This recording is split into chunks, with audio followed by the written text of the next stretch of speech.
An unusual dusting of pink in an infamously arid landscape. This is the Atacama Desert, the driest desert on Earth. Some parts of it have never recorded rain. Most of the time, areas of the Atacama look like this: dusty, parched, devoid of any lush vegetation that has better places to be than this section of northern Chile. However, there's been some unusual rainfall lately in this corner of the world, and that's brought forth blooms of purple and white flowers that stretch for miles. Two tourists use the word exciting to describe it, with one calling it the beauty and goodness of nature that touches the soul. No word on how much longer it'll last, especially if the sky seals up again, but for this window of time, there's a cast of color coursing through a desolate place.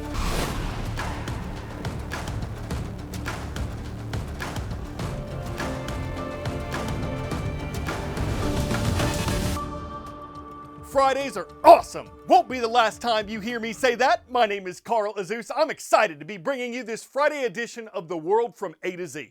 There's a storm out in the Atlantic named Ernesto. As we produced this show, it was about 700 miles east of Miami, Florida, and headed north. Ernesto brushed past the U.S. Commonwealth of Puerto Rico and U.S. Virgin Islands on Tuesday, and even though it hadn't yet strengthened to hurricane status at that time, the storm still took a toll on an island that hasn't fully recovered from a hurricane that hit 7 years ago. Hundreds of thousands of homes and businesses are now without power across the islands. Much of Puerto Rico still grapples with an outdated electrical grid, and some areas are still under repair from Hurricane Maria's crippling blow in 2017. Ernesto will curve away from the Caribbean into Atlantic waters in the hours ahead, where it's expected to grow even stronger over open sea. It could reach Category 3 status before passing by Bermuda this weekend. Even though Ernesto isn't expected to make landfall in the U.S. mainland, it's still having an impact. Larger than normal waves were expected to hit Florida's Atlantic coast starting Thursday night. And forecasters say all along the eastern seaboard, there'll be an increased risk of rip currents for days. While Puerto Rico continues to deal with flooding and power outages from Ernesto, the British colony of Bermuda is bracing for the impact of what's likely to be a Category 1 or 2 hurricane when it passes by.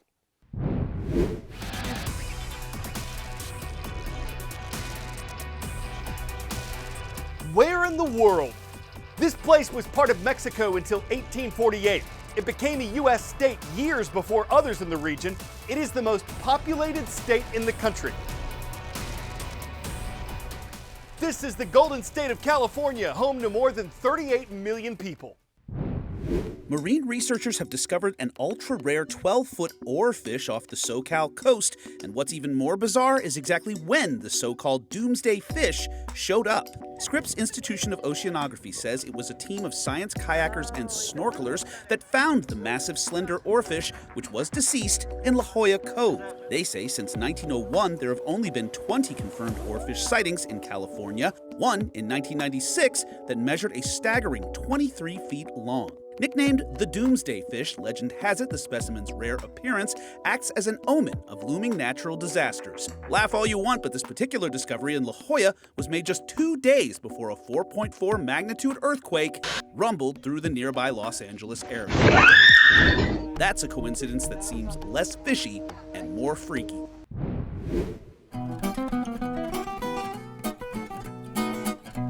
On this date in world history, August 16, 1858, communication history was made. Ships sailing between Britain and the U.S. had laid a transatlantic cable on the ocean floor.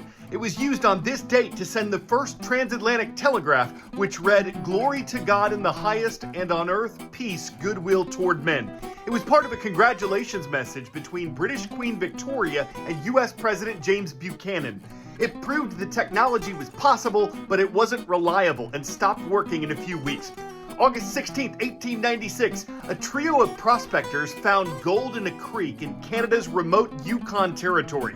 Some people in the area made a fortune, but as word got out and the Klondike Gold Rush gained steam a year later, the lure of wealth attracted tens of thousands of people known as stampeders to the Yukon, and most went bust or gave up, though the rush dramatically changed the Pacific Northwest. Word of knowledge. What is known as the Eternal City? Atlantis, Jerusalem, Shangri-La, Rome. A name both poetic and prideful, Eternal City describes a real place that existed for thousands of years, Rome. For centuries, cool, crystal clear water has cascaded from Rome's Trevi fountain. Once a vital source of water for residents, now a must-see for tourists flocking to the Eternal City.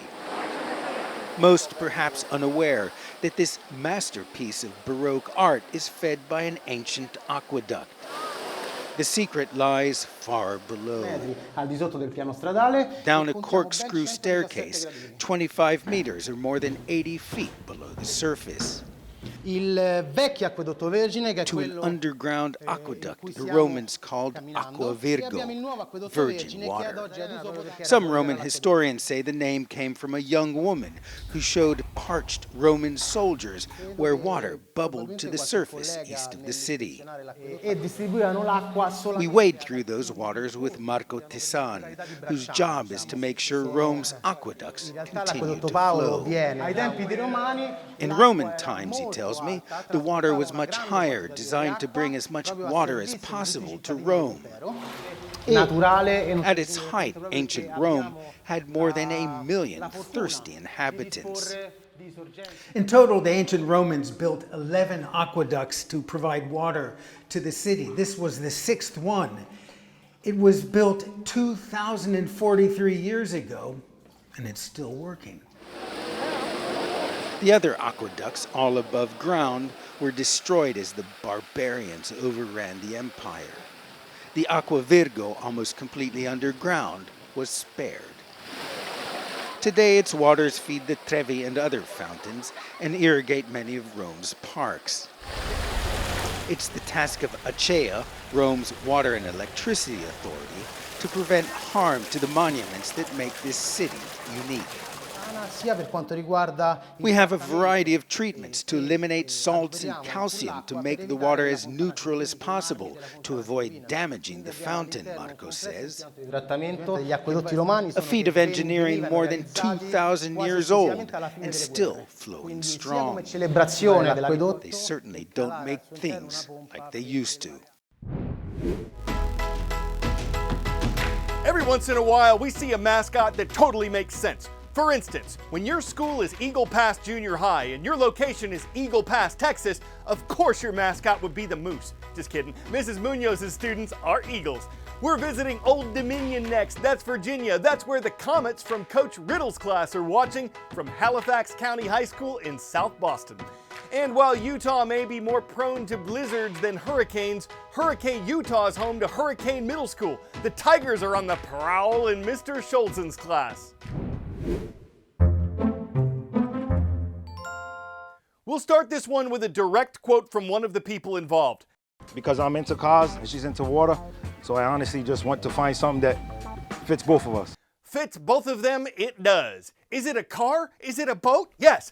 And while the sailor or driver or captain of this floating Rolls-Royce look-alike might perplex some passersby, he's highly unlikely to pass by anyone with a similar ride in Rhode Island.